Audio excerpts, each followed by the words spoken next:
Right.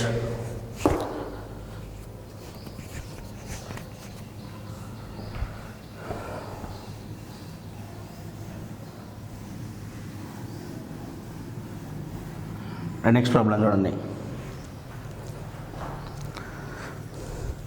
ఒక cycle మీద పోయేవాడు కొంత వేగంతో కొంత దూరం పోతాడు. ఒక సైకిల్ మీద పోయేవాడు కొంత వేగంతో కొంత దూరం పోతాడు. పరిగెత్తే మరొకడు దీనిలో సగం దూరానికి రెట్టింపు సమయం తీసుకుంటాడు. పరిగెత్తే మరొకడు దీనిలో సగం దూరానికి రెట్టింపు సమయం తీసుకుంటాడు. పరిగెత్తేవానిది సైకిల్ మీద ప్రయాణించేవాడిది వేగాల నిష్పత్తి ఎంత? పరిగెత్తేవాడిది సైకిల్ మీద ప్రయాణించేవాడిది వేగాల నిష్పత్తి ఎంత? గుడ్ క్వశ్చన్ అండి ఇది కూడా. రైట్, చూడండి. సైకిలు, పరుగు, సైకిలు పరుగు. ఏమంటాడు? ఒక సైకిల్ మీద పోయేవాడు కొంత వేగంతో కొంత దూరం పోతాడట. అంటే ఇది ఎంత దూరం పోయిండో తెలియదు, ఎంత వేగంతో పోయిండో తెలియదు. సైకిల్ మీద పోయేవాడు కొంత దూరం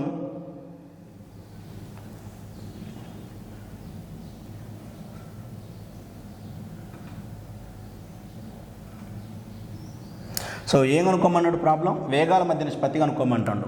అంటే V1:V2 అనుకుందాం. మొదటి వ్యక్తిది V1 అనుకుంటే రెండోది V2. రైట్, ఇప్పుడు ప్రాబ్లం చూద్దాం. ఇక వేగాల మధ్య నిష్పత్తి కనుక్కోమండు. వేగము = ఫార్ములా ఏంటి? దూరము బై కాలం. సో వీడు కొంత దూరం ప్రయాణించిండు, దానికి గాను కొంత కాలం పట్టింది. సో రైట్, సైకిల్ ఒకటి వచ్చింది. ఇక పరుగు పందెం కాడికి పోదాం. ఈ పరుగు పందెం కూడా ఏం చేస్తున్నట? ఈడు ప్రయాణించిన దాంట్లో సగం దూరమే ప్రయాణిస్తాడు, అంటే ½ D/2. ఈ దూరం ప్రయాణించడానికి వీడు తీసుకునే టయానికి రెట్టింపు సమయం తీసుకున్నట 2t. Right, clear. So V1 V2 వేగాల మధ్య నిష్పత్తి కనుక్కోమన్నాడు. సైకిలు పరుగు వేగాల మధ్య నిష్పత్తి కనుక్కోమన్నాడు. సైకిల్ మీద ప్రయాణించడం కొంత దూరాన్ని ప్రయాణించడానికి కొంత కాలం పట్టింది. వేగము = దూరము బై కాలము కాబట్టి మరి పరుగు పందెం చేసేవాడు ఏం చేసిండు? పరుగు పందెం చేసేవాడు ఏం చేసిండు? ఈ సైకిల్ మీద ప్రయాణించిన దూరంలో సగం దూరం ప్రయాణించిండు. వీడు తీసుకున్న టయానికి రెట్టింపు సమయం తీసుకుండు. కానీ దెన్ సింప్లిఫై చేయండి దీన్ని. దెన్ ఇక్కడ డి క్యాన్సిల్, టీ క్యాన్సిల్. ఇక్కడ ఏం మిగిలింది? 1:2. ఇక్కడ 1/2 ఉంటుంది, ఇక్కడ /2 ఉంటుంది. ఈ పైకి పోతే 2/1 అవుతుంది కదా, 2/1 అవుతుంది. సో ఇక్కడ 2, సో 2 ఇక్కడ ఏమవుతుంది? 2/1 అవుతుంది. దేర్ఫోర్ 1:4. 1:4. So clear, 1:4.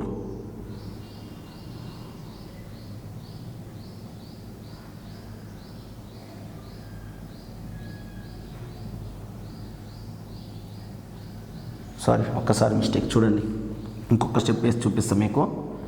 సో ఇక్కడ ఏంటి? 1 ఉంది నిష్పత్తి. ఇక్కడ 1/2. ఈ 2/1 పోయికపోతే అగైన్ 1/2. సో సింప్లిఫై చేస్తే 1/2 × 1 × 1 2 × 2 4. Therefore 1:1/4 that is = 4:1. ఇది ఎవరు? సైకిల్ పరుగు. కానీ క్వశ్చన్ ఏ ఆర్డర్లో అడిగినో చూడండి. క్వశ్చన్ అడిగిన ఆర్డర్ కూడా చాలా ఇంపార్టెంట్. ఎందుకంటే ఇక్కడ ఆప్షన్స్ ఏమున్నాయో చూడండి. Option A 1:2, option B 2:1, option C 1:4, option D 4:1 అని ఉంది. కాబట్టి జాగ్రత్త, పొరపాటు చేయొద్దు. ఇంత కష్టపడి ఆన్సర్ చేసిన తర్వాత ఆప్షన్ దగ్గర పొరపాటు చేయొద్దు. ఇగో నువ్వు 4:1 ఆప్షన్ ఉంది, 1:4 ఆప్షన్ ఉంది. మరి ఇందులో ఏది కరెక్ట్ అంటే అడిగిన ప్యాటర్న్ చూడండి. లాస్ట్కి వాడు ఏమన్నాడు? లాస్ట్కి రేషియో పరిగెత్తేవాడిది సైకిల్ మీదది రేషియో కనుక్కోమన్నాడు. పరిగెత్తే వ్యక్తి సైకిల్ మీద ప్రయాణించేవాడి వేగాల నిష్పత్తి ఎంత అంటే ముందు పరుగు తర్వాత సైకిల్ అడిగిండు. కానీ మనం ఎలా సాల్వ్ చేసినాం? ముందు సైకిల్ తర్వాత పరుగు రేషియో సాల్వ్ చేసినాం. కానీ క్వశ్చన్ ఏంటి? పరుగు సైకిల్. కాబట్టి పరుగు అంటే ఏంది? 1, సైకిల్ అంటే ఏంది? 4. Then 1:4 answer like this. So కాబట్టి జాగ్రత్త, ఇక్కడ దాకా ఆన్సర్ చేసి ఇక్కడ తప్పు చేసే ఇబ్బంది అయింది మళ్ళీ.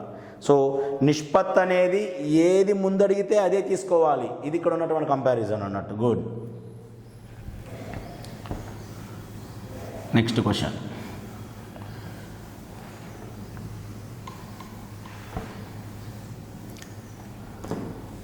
Right down.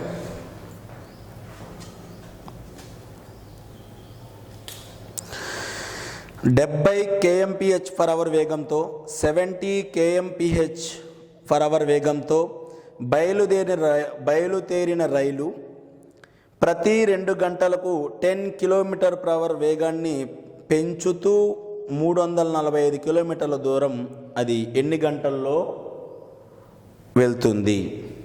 మరొక్కసారి చూడండి. 70 kmph వేగంతో బయలుదేరిన రైలు ప్రతి 2 గంటలకు 10 కిలోమీటర్ పర్ అవర్ వేగాన్ని పెంచుతూ 345 కిలోమీటర్ల దూరం అది ఎన్ని గంటలలో ప్రయాణిస్తుంది అని క్వశ్చన్ అడిగాను మనని. Good question. సో ఒక రైలు గంటకు 70 కిలోమీటర్ల వేగంతో స్టార్ట్ అయిందండి. ప్రతి 2 గంటల దాకా అట్లనే మెయింటైన్ చేస్తాం స్పీడు. అంటే 2 అవర్స్లో అది 70 కిలోమీటర్ పర్ అవర్ వేగంతో పోతే ఎంత టైం పట్టిద్దండి? 140 కిలోమీటర్ పోతుంది. మరి మరొక 2 గంటల్లో ఈసారి స్పీడ్ ఏమైంది? 10 పెరిగింది కాబట్టి 80. ప్రతి 2 గంటలకు 10 పెరుగుతుంది కాబట్టి ఇప్పుడు 80. 2 × 80 160 కిలోమీటర్స్. ఇప్పటిదాకా ఎంత వచ్చింది చెప్పండి? టైం 4 అవర్స్ వచ్చింది. 4 అవర్స్లో ఎంత దూరం పోయింది ఇప్పటివరకు? 300 కిలోమీటర్స్ పోయింది.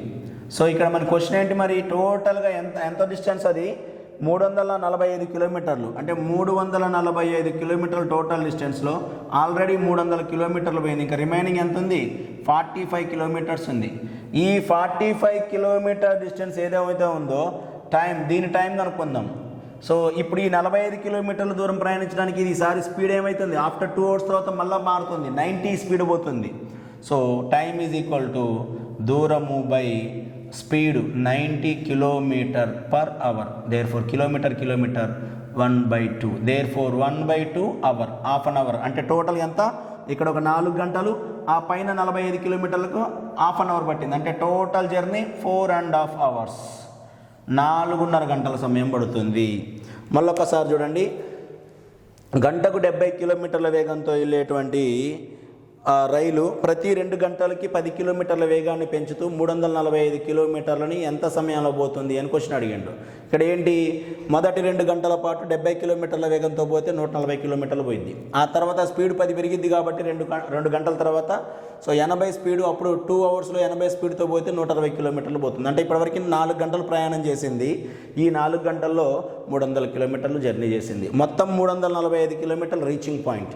సో ఆ 345లోంచి ఆల్రెడీ పోయిన 300 తీసేస్తే ఇంకా రిమైనింగ్ 45 కిలోమీటర్లు ఉంది. ఈసారి ఆఫ్టర్ 2 అవర్స్ మళ్ళీ 10 పెరిగింది కాబట్టి నేను టైం కనుక్కుంటున్నా. Remaining distance by speed 90. Then half an hour పట్టింది. Total time 4.5 hours. Right.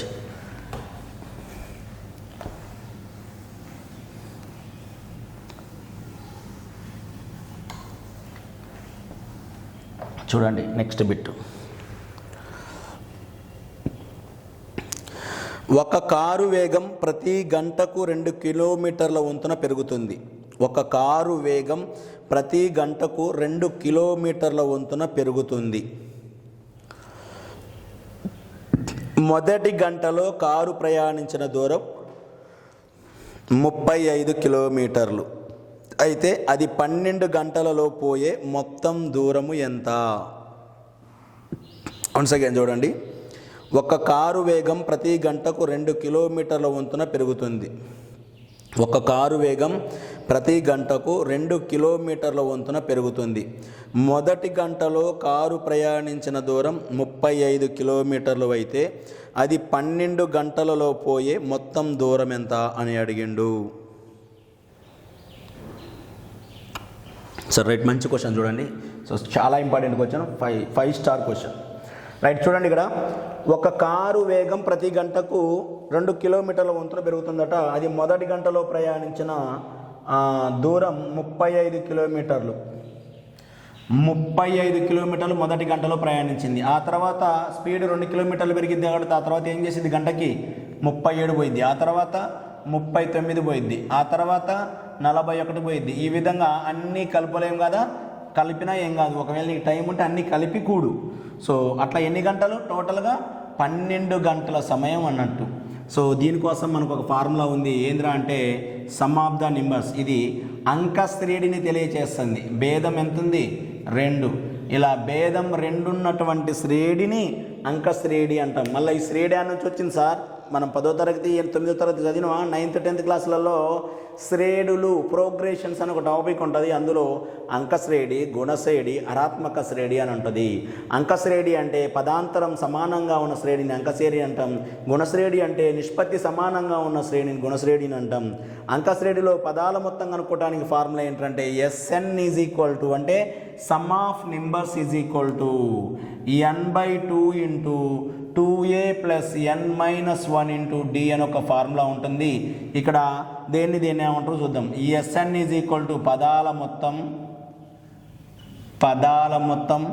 n is equal to పదాల సంఖ్య నెంబర్ ఆఫ్ టర్మ్స్, పదాల సంఖ్య number of terms. a is equal to మొదటి పదం. ఈ ఫార్ములా మీద మీరు ఏ ఎగ్జామ్ రాసినా ఒక మార్కు కంపల్సరీ వస్తుంది. ఈ బేస్ మీద మార్క్ ఇవ్వకపోతే నీకు పేపరే ఇయ్యడు అసలు. ఈ బేస్ మీద అంటే ఈ ఫార్ములాని బేస్ చేసుకొని నీకు మార్క్ ఇవ్వకపోతే అసలు పేపరే తయారు చేయడు. అంత ఇంపార్టెంట్. ఖచ్చితంగా ఈ ఫార్ములా గుర్తుపెట్టుకోండి. ఒక మార్కు జేబులో వేసుకొని పోయినట్టే మీరు. So D is equal to పదాంతరం, కామన్ డిఫరెన్స్. సో ఇప్పుడు ఏ అంటే ఇగో ఇది మొదటి పదం, పదాంతరం అంటే ఇగో ఈ common difference. This is the A, this is the D. So clear. n అంటే నెంబర్ ఆఫ్ టర్మ్స్ 12. సో తీసుకోండి. So A is equal to 35, పదాంతరం D is equal to 2. వరుస పదాల మధ్య భేదాన్ని పదాంతరం అంటాం. ఈ n is equal to number of terms 12, 12 పదాలు. మొత్తం 12 గంటలు అంటే 12 పదాలు. సో ప్రతిక్షేపిస్తే is equal to 12/2 into 2a అంటే 2 ఇంటూ 35 ప్లస్ n-1 అంటే 11 ఇంటూ d అంటే 2. నేను డైరెక్ట్ ప్రతిక్షేపించా. 12-1 11 ఇంటూ 2, 2 1 2 6. దేర్ఫోర్ ఇది ఫార్ములా గురించి సమాచారం. రైట్. 6 into 70 11 22, 22 plus 70 82, 82. సో ఎంత?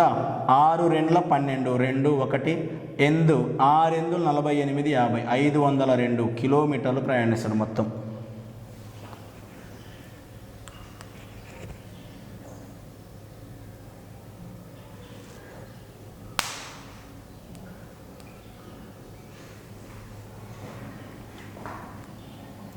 సారీ, ఇక్కడ మిస్టేక్ చూడండి. ఆప్షనే లేదు, మిస్టేక్ చూడండి. 35 2 35 70 11 2 22 70 22 92, 6 ఇంటూ 92. సో 6 2 12 1 9 6 54 ప్లస్ 1 55, 552 కిలోమీటర్ల దూరం ప్రయాణిస్తాడు. చాలా ఇంపార్టెంట్ ఫార్ములా అండి ఇది. అంకశ్రేణిలోని పదాల మొత్తం కనుక్కోవడానికి SN is equal to n/2 into 2a plus n-1 into d. n పదాల సంఖ్య అంటాం, a మొదటి పదం, d పదాంతరం, s అంటే సమ్ ఆఫ్ నెంబర్స్ పదాల మొత్తం. లేదు నాకు ఈ ఫార్ములా వద్దంటే ఇక్కడ ఇట్లా 12 రాయండి. 35 37 39 41 43 45 47 49 51 50 53 ఇట్లా అన్ని 12 రాస్తే 12ని కూడితే ఆన్సర్ ఇది వస్తుంది. ఈ ఫార్ములా కూడా గుర్తుపెట్టుకుంటారంటే రైట్.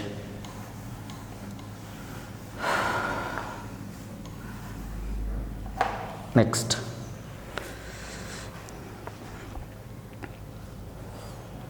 లేదా బేస్ సంఖ్యలు చాలా ఉన్నాయిలే, కానీ ఈ ఫార్ములా గుర్తుపెట్టుకోకుండా కూడా చేయొచ్చు, కానీ ఇంకొక రకమైన ఫార్ములా గుర్తుపెట్టుకోవాల్సి వస్తుంది. కానీ నేను అనేది ఏంటంటే ఇప్పుడు నేను రాపించిన ఫార్ములా అంకశ్రేణిలోని పదాల మొత్తం ఫార్ములా బేస్ చేసుకొని ఇందులో కాకపోయినా ఎక్కడైనా ఒక లెక్క అడుగుతాడు అన్నట్టు. అది సంఖ్యల టాపిక్ కావచ్చు, ఇంకేదైనా కావచ్చు, ఒక ప్రాబ్లం అయితే అడుగుతాడు. రైట్. నెక్స్ట్, ఒక రైలు 12 నిమిషాలలో 10 కిలోమీటర్లు పోతుంది. దాని వేగం 5 km/h తగ్గితే అదే దూరాన్ని పోవడానికి పట్టే కాలము ఎంత? నెక్స్ట్, వన్స్ అగైన్, ఒక రైలు 12 నిమిషాలలో 10 కిలోమీటర్ల దూరం పోతుంది. దాని వేగం 5 km/h తగ్గితే 5 km/h తగ్గితే అదే దూరాన్ని పోవడానికి పట్టే కాలం ఎంత? రైట్. సో చూడండి, ఇక్కడ ఒక రైలు 10 కిలోమీటర్ల దూరం ప్రయాణించడానికి ఎంత టైం తీసుకుంటుంది? 12 నిమిషాలు. అంటే వేగం అనుకుందాం. వేగము ఈజ్ ఈక్వల్ టు దూరము బై కాలం. మొదట దూరం ఎంత? 10 కిలోమీటర్ల దూరం పోవడానికి ఎంత టైం తీసుకుంటుంది? 12 నిమిషాల టైం తీసుకుంటుంది. దీన్ని గంటల్లోకి చేంజ్ చేస్తే ఏమవుతుంది? నిమిషాలని బై 60 అని రాయాలి కదా.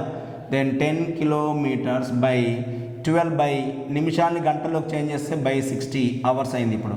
సో 12 ఒకట్లు 12 5 5 పైకి పోతే 50 kilometre per hour. 50 kilometre per hour. Right.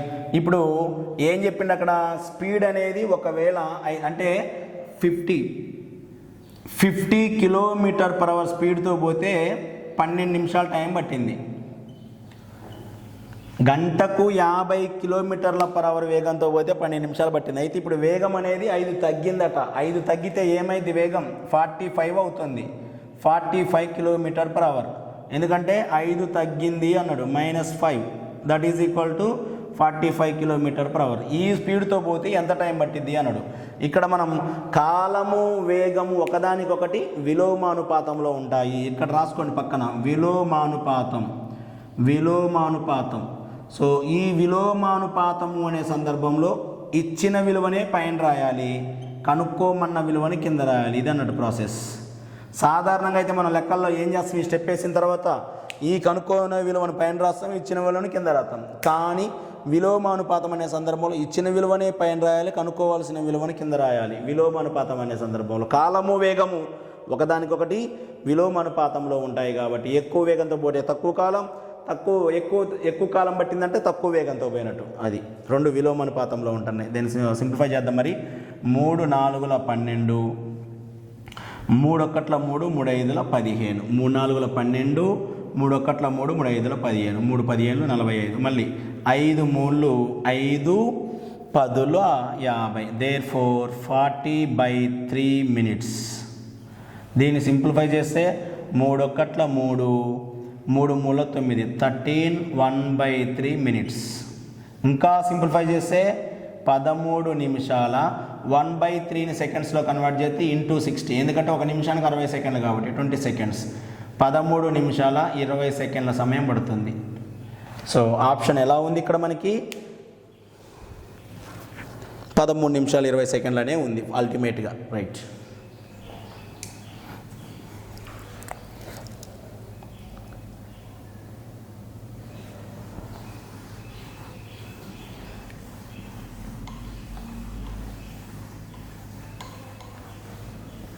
Right. Next problem.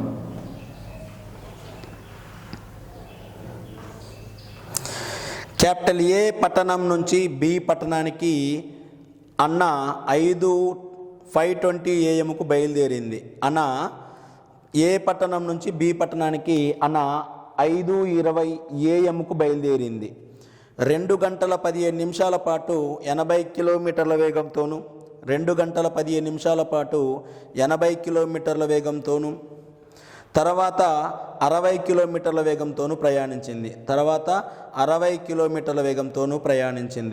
2 పట్టణాల మధ్య దూరం 350 కిలోమీటర్లు అయితే 2 పట్టణాల మధ్య దూరం 350 కిలోమీటర్లు అయితే ఎన్ని గంటలకు ఆమె బి చేరుకుంది? ఎన్ని గంటలకు ఆమె బిని చేరుకుంది?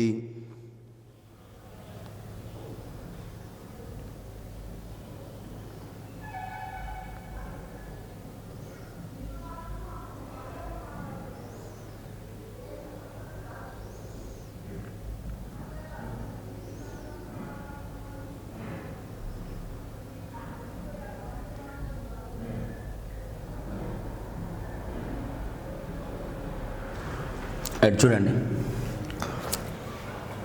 సార్ ఏమంటండి ఇక్కడ?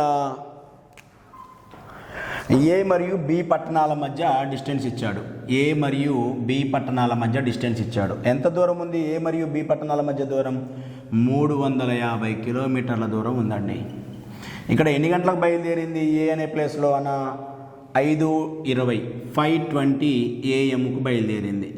5:20 AM బయలుదేరింది. ఇక్కడ ఏ సమయానికి రీచ్ అయిందని క్వశ్చన్ అడిగిన మన్ని. సో ఇక్కడ చూసినట్టయితే మొదటి 2 గంటల 15 నిమిషాల పాటు మొదటి 2 గంటల 15 నిమిషాల పాటు అంటే 2 గంటల 15 నిమిషాలు అంటే 2 1/4 అని రాయొచ్చు కదా. సో ఈ 2 గంటల 15 నిమిషాల పాటు గంటకి ఎంత స్పీడ్ని మెయింటైన్ చేసింది? 80 km/h స్పీడ్ని మెయింటైన్ చేసింది. తర్వాత 60 km/h వేగంతో ప్రయాణించింది. తర్వాత 60 km/h వేగంతో ప్రయాణించింది. 2 పట్టణాల మధ్య దూరాన్ని చేరుకోవడానికి ఎంత సమయం పట్టిందని అడిగిండు. సో ఇప్పుడు ఎంత దూరం పోయింది మరి? మొదటి 2.5 గంటల పాటు 80 కిలోమీటర్ల వేగంతో పోతే ఎంత పోయినట్టు? 2 గంటలకి 80, 2 గంటలకి గంటకి 80, గంటకి 80 అంటే 160, పావు గంటకి 20 వస్తుంది. అంటే 80 120 ప్లస్ 20 180 కిలోమీటర్ల దూరం ప్రయాణించింది. అర్థం కాకపోతే చూడండి ఒకసారి. 2 4 8 calculation part 2 4 8 plus 1 9/4 into 80. So 4 1 4 2 8 2 9 2 18 180. నేను దీన్ని నోటి లెక్క చెప్పా. ఏ విధంగా? ఇలా గంటకు 80 అంటే 2 గంటల్లో 80 ప్లస్ 80 160. ఈ పావు గంటకి ఇందులో 4వ వంతు 20 ఇట్లా. సో అయితే మొత్తం దూరం ఎంత? 350 కిలోమీటర్లు. 350 కిలోమీటర్లలో ఆల్రెడీ 180 కిలోమీటర్ల జర్నీ అయిపోయింది. ఎన్ని గంటలకు? 2.5 గంటలకు. మరి ఇంక ఎంత మిగిలిందండి? 350లో 180 పోతే ఇంకా 170 కిలోమీటర్ల దూరం మిగిలింది. మరి 170 కిలోమీటర్ల రిమైనింగ్ డిస్టెన్స్ని ఇప్పుడు ఎంత స్పీడ్ మెయింటైన్ చేస్తుంది? 60 km/h స్పీడ్ మెయింటైన్ చేస్తుంది. km/h స్పీడ్ మెయింటైన్ చేస్తుంది.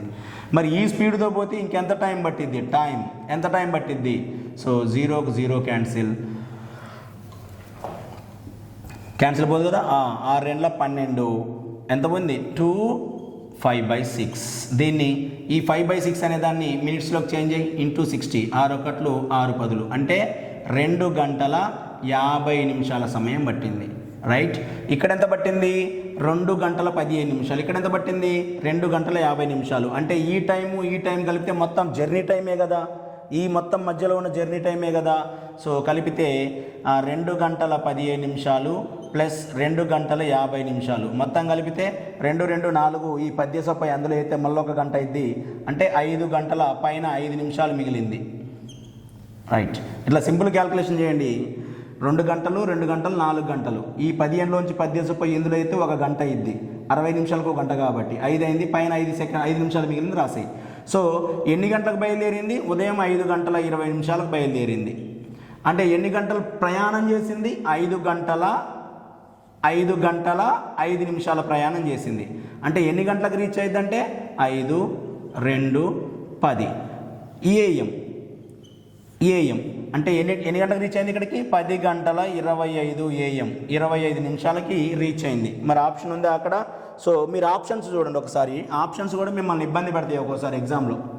ఏమని ఇబ్బంది పెడుతున్నాయి చూడు. దీనికి ఉన్నటువంటి ఆప్షన్స్ చూసినట్టయితే option A 9:20 AM, option B 9:25 AM, option C 9:35 AM, 9:35 AM, option D 10:05 AM, option D none of this అని ఇచ్చాడు. చూడండి ఒకసారి. 9:20, 9:25, 9:35, 10:05 అండ్ నన్ ఆఫ్ దీస్ అని ఇచ్చిండు. మనకు ఆన్సర్ ఏమొచ్చింది? 10:25. నువ్వు ఇంత కష్టపడి ప్రాబ్లం సాల్వ్ చేసిన తర్వాత నువ్వు ఒక్కసారి ఆప్షన్లు వెరిఫై చేసేటప్పుడు ఆప్షన్లో నీకు గనక నీ ఆన్సర్ కనపడకపోతే ఒక్కసారి భయం వేస్తుంది. కానీ నువ్వు కాన్ఫిడెంట్గా ప్రాబ్లం కనుక సాల్వ్ చేస్తే భయపడాల్సిన అవసరం లేదు. నన్ ఆఫ్ దీస్ అని ఆన్సర్ తెద్దొచ్చు. క్లియర్.